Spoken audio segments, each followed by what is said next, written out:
പക്ഷേ എനിക്കത്ര വിശ്വാസമില്ല.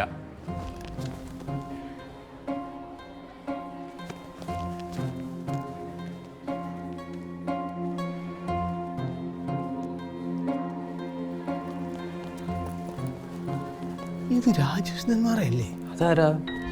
ഡിറ്റക്റ്റീവ് നോവലിസ്റ്റാ. ഓ, എന്തോ ഡിറ്റക്റ്റ് ചെയ്തിട്ടുണ്ട്. പഴുതുകൾ അടച്ചിട്ടുള്ള ഒരു പാതിരാ കൊലപാതകം പോലെ നീറ്റായ ഒരു നീറ്റ് കോച്ച്. അതാണ് ഞാൻ എൻ്റെ മകന് വേണ്ടി സ്വപ്നം കണ്ടത്. പക്ഷേ ഞാനിവിടെ അറിഞ്ഞ കാര്യങ്ങൾ ചില സംശയങ്ങൾ ഒഴിവാക്കുന്നു. എന്ത് പറ്റി? പറയാം.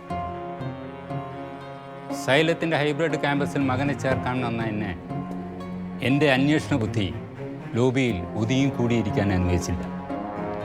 ക്യാമ്പസ് സ്റ്റാഫ് എന്ന വ്യാജേന ഞാൻ സൈലത്തിൻ്റെ ഉള്ളറകളിലേക്ക് കടന്നു ചെന്നു. അവിടെ കണ്ട കാഴ്ചകൾ എന്നെ ഞെട്ടിക്കുന്നതായിരുന്നു. അയ്യോ, എന്താ അത്? പ്രസിൻ്റെ വലിപ്പത്തിലുള്ള വലിയ ഹാൾ. അവിടെ ഡെയിലി എക്സാമിന് വേണ്ടി 100ഓളം ആൾക്കാർ. ക്വസ്റ്റ്യൻ ഉണ്ടാകാനിരിക്കുന്ന 300-ലധികം subject expert teachers, mentors, marketing team, studio team, daily video കണ്ടന്റിനായി പ്രത്യേക വിഭാഗം. അങ്ങനെ നമ്മുടെ കുട്ടികൾക്ക് വേണ്ടി സ്ട്രക്ചർഡായി വർക്ക് ചെയ്യുന്ന വലിയൊരു ആശയം. മുൻപ് കരുതിയിരുന്നത് പോലെ 4 ചുമരുകൾക്കുള്ളിൽ നിന്നുകൊണ്ട് കണ്ടന്റ് ഉണ്ടാക്കി ആപ്പിൾ തട്ടി വിടുന്ന ചെറിയ പരിപാടിയല്ല.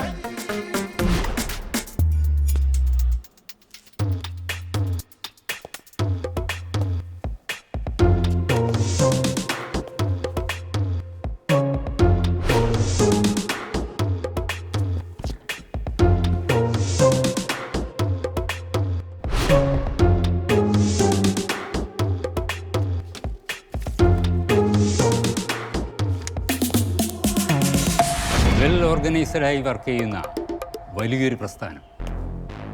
അതാണ് സൈലം. ചേട്ടാ, അത് നല്ലതല്ലേ? ഇതിലെന്താ പ്രശ്നം? കുറ്റകൃത്യമല്ല, കുറ്റകൃത്യത്തിന് പുറകിലുള്ള ഉദ്ദേശമാണ് എന്നെ എന്നും ഹരം കൊള്ളിച്ചിട്ടുള്ളത്.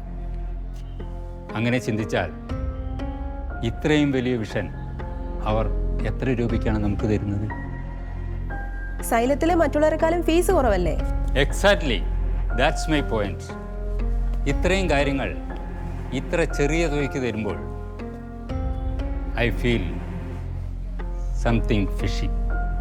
സുഹൃത്തേ, ഒരു ദുരൂഹതയില്ല.